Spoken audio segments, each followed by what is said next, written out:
Good afternoon to everyone. It's a pleasure to be with you today to talk about USMCA. I'd like to thank the Omaha Chamber of Commerce for the invitation. It's been a real pleasure working with the team at the Chamber to prepare for this event. I'd also like to thank Governor Ricketts for his remarks and his leadership on trade and investment at USMCA.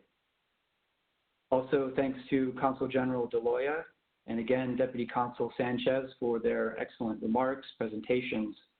Over the last few months, the office that I work in, the Office of North America at the International Trade Administration, we've conducted numerous presentations with Mexico and Canada's consuls generals to promote the benefits of USMCA, and it's a real honor to continue working together trilaterally as we look forward to next week and the July 1st implementation date. So today I'm going to talk about three aspects of the USMCA, what's important to know on day one of the agreement, some of the major differences between NAFTA and USMCA in key chapters that have been covered, and highlight a few new chapters as well.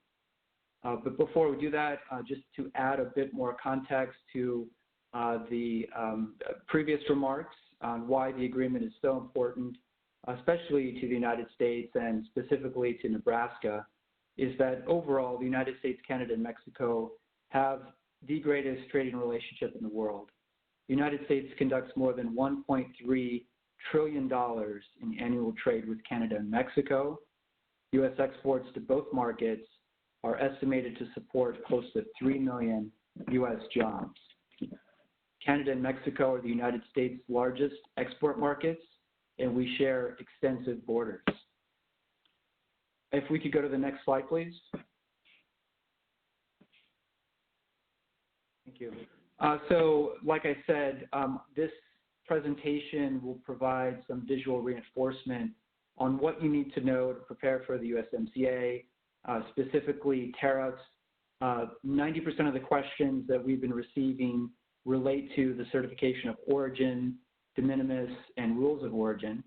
Again, major differences are in these key chapters that you see here, and there are new key chapters that are quite excellent in the USMCA. Next slide, please. This is a snapshot of Nebraska's trade with Canada and Mexico. Not only are Canada and Mexico important to U.S. trade, but they are important to Nebraska trade. In 2019, Nebraska exported $3.3 billion to Canada and Mexico, accounting for 44% of Nebraska's total goods exports to the world. And it's almost an even split, Nebraska exporting $1.6 billion to Canada and $1.7 billion to Mexico.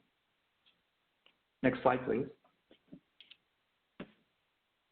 So preparing for USMCA, as has been mentioned, all products that have zero tariffs or had zero tariffs under NAFTA will remain at zero under USMCA. Canada will provide new and expanded access via tariff rate quotas for U.S. exports of milk, cheese, cream, skim milk powder, condensed milk, yogurt, and several other dairy categories. It will also, Canada will also eliminate their tariffs on whey and margarine. So for additional information, this is one of the tools that we offer at ITA. Within the slide deck itself, there'll be a scroll over, but you can access the FTA tariff tool at ITA's website. Next slide, please. Just a bit of an overview on the certification of origin. USMCA no longer requires the NAFTA certification of origin. On July 1st, CBP will no longer accept the NAFTA certification of origin form 434, but CBP has provided an optional certificate template on its website that you see here. Next slide, please. Getting into the specifics, USMCA certification requires that a set of 9 data elements be submitted to prove origin. These elements may be provided on an invoice or any other document and can be presented in any format similar to other more modern trade agreements that were implemented subsequent to NAFTA. The USMCA allows producers, exporters, and importers to supply the information needed to certify the product's origin. However, the importer is responsible for exercising reasonable care concerning the accuracy of all documentation submitted to CBP. Under the USMCA, the document that certifies origin may be completed electronically and with an electronic or digital signature. CBP has updated its interim implementing instructions.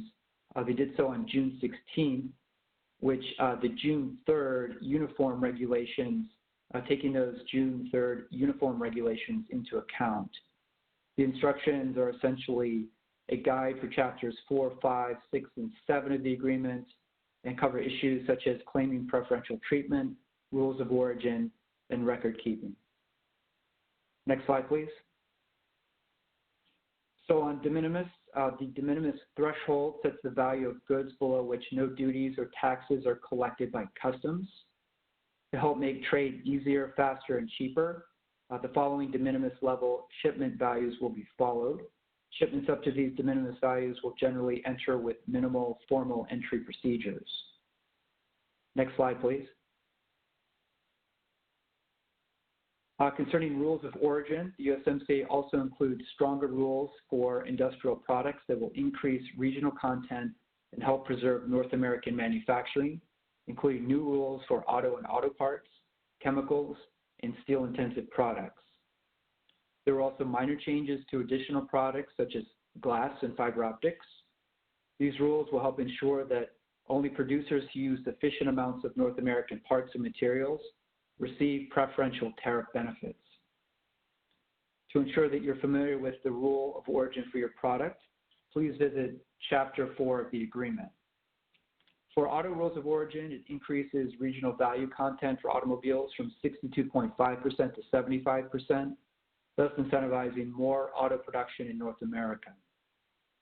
It includes a first-of-its-kind labor value content rule that requires a certain percentage of each vehicle, 40% for passenger vehicles and 45% for light trucks, to be manufactured in a North American factory in which workers make an average wage of at least $16 an hour. It increases regional value content for core, principal, and complementary auto parts, and requires that core vehicle parts such as engines, transmissions, axles, body panels, suspensions, steering systems, and EV batteries be produced in North America from regionally sourced steel, aluminum, and other key parts and materials. It also requires more auto production in North America to qualify for duty-free treatment by eliminating NAFTA's deemed originating loophole.